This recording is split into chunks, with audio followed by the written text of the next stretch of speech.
Hey guys, it's Jonathan from Wrestling Talking the Shop, and welcome back to the channel. And it is Sunday, November 3rd, and we had a lot of wrestling to watch yesterday, and it was overall a very good day for professional wrestling. Crown Jewel, is that what it was? Was it Crown Jewel? Crown Jewel was a good show. I liked the Bloodline segment. That's pretty much setting up your Survivor Series War Game match. It's going to be, I believe it's going to be Roman Reigns, Jay, and Jimmy Uso, and Sami Zayn versus the new Bloodline. And you got to think we got to see The Rock back on there. They're going to tease a little dissension, and I think even the right guys won the New Judgment Day. Going over because. Let's just face it, they're no comparison to the OG Bloodline, so they got to get a win there. They got to look, somewhat a credible threat, and we all know that it's Survivor Series. It'd be interesting to see where the whole Bloodline story goes after Survivor Series. I'm not sure that it's going to stay on, they're going to keep, how they can continue it, I'm sure they will, but how are they going to continue it after Survivor Series? Because it looks like, from what I'm hearing, from what I've seeing the main event is going to be WrestleMania is going to be Cody versus The Rock. So how is Cody Rhodes going to tie back into the whole Bloodline scenario? And then we had the six fatal four-way tag team match for the women's tag team championship. And honestly, I'm looking forward to Jade Cargill and Bianca Belair whenever they get their. Whenever they start their feud, and I think honestly, I'd like to see the tag team titles on Chelsea Green and Piper Niven. That's who I would like to. I don't know that that's who they'll go, but it was just a filler match. Get the women on the card. It was good for what it was. But the real show is going to be Bianca Belair versus Jade Cargill. They did have some good high spots in that match. Oh yeah, I'm not trying to take anything away from it. It's just a filler. And then we had the champion versus champion match for the inaugural WWE Women's Crown Jewel Championship. And they teased the cash in. Tiffany Stratton teased the cash in, and that's, she's going to be cool. She's going to cash in. And then some point in time, any day now, we're going to be seeing Charlotte Flair. And, Charlotte Flair it's not going to be long before she gets her WWE Women's Championship. So that'll be interesting to see how that plays. I don't know where things are going with the whole Liv Morgan thing and the Rhea Ripley. Hopefully she's not out for too long because they definitely need Rhea Ripley back because there's who else on Raw is world championship contender in the women's division. There's not really anyone in my opinion. Let us know if you think there is someone. And then you had the United States. We had then we go to the United States. Yeah, we went to the United States champion. That was a phenomenal match between Carmelo Hayes, Andrade, and LA Knight.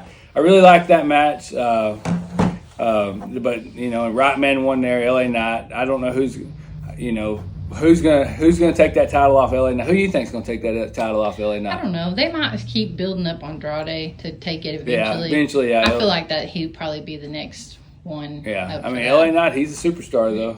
He's a superstar. Then we had the Kevin Owens and Randy Orton. It wasn't really a match. It was more of a brawl, and that's what needed to happen to move the story along. They didn't need.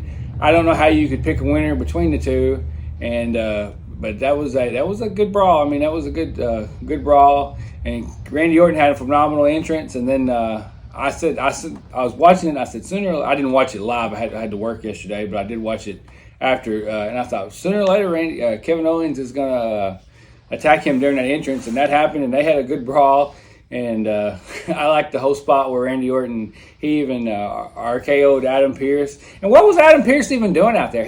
Those two guys are on SmackDown. It should have been Nick Aldis's, Adam Pearce come out there, he deserved an RKO for coming out there. It's not his business. Stay out of it, so... And then we get to the champion versus champion. Now, I didn't know how they were going to do that. Basically, you've got Ric Flair versus Harley Race. Ric Flair being Cody Rhodes and Harley Race being Gunther. That's what Gunther is. He is, and I knew Cody Rhodes was going to win, but they need to take care of Gunther because Gunther is special.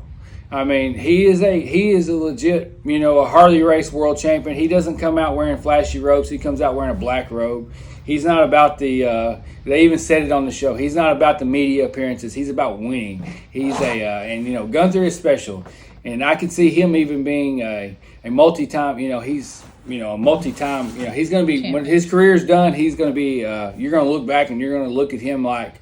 Harley Race does. That generation looks at Harley Race because he is he looks tough. He has tough. He's just great. And they kind of protected him when they beat him with the whole Rowdy Piper and Bret Hart throwback where Cody kind of leaned back off the ropes and got the pin and you can see Gunther. He was upset about losing. He really wanted to win. That belt, man, that belt was really something. Of course, the belt, I bet they're glad they don't have to carry that belt. That belt come up when Cody had it on, he was getting his ring. I seen afterwards somewhere. That belt was up to there. That was really something. And then I did watch Collision. Collision was good, too. AEW, they did a great job this week with the Bobby Lashley debut and with the MVP and Shelton Benjamin and Guess Who's Back in Business. I thought that was great. And I think they're setting up to where the Young Bucks are going to come back and be AEW's heroes with the Blackpool Combat Club, whenever they're starting a whole NWO thing, and they're going to turn the Young Bucks are going to turn face and save AEW. Maybe we'll get Kenny Omega back. Maybe we'll get. That would be good. That's what we. And I'm just throwback to what you're talking about with that belt. I'm super curious, how much they spent on that belt. No telling what that belt costs. If the WWE shop was selling a replica, it probably wouldn't be $4.99. It would be, no telling what that. $6.99 even. Yeah, but they would sell them.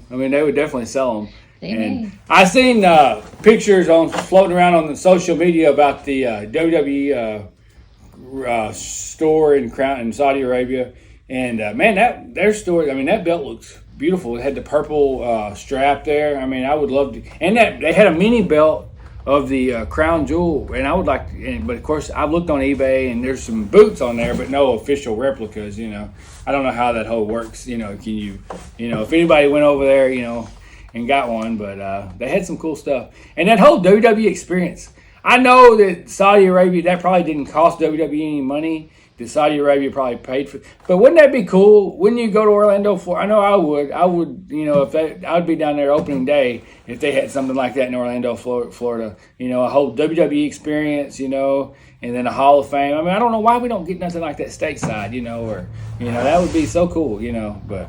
And I know why they don't do it because of money. They're all about making money, not.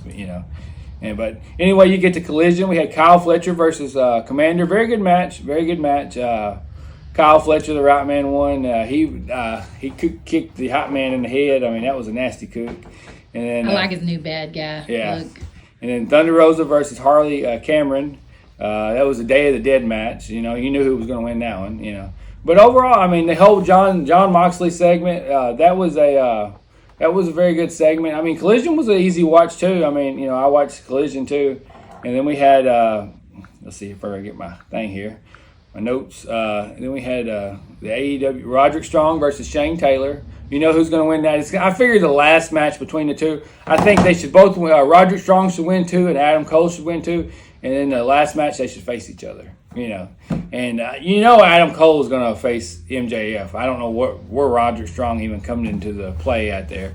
But overall, very good, exciting. Other news and notes, Baron Corbin was released from his WWE contract along with Indy Hartwell and Tegan Knox.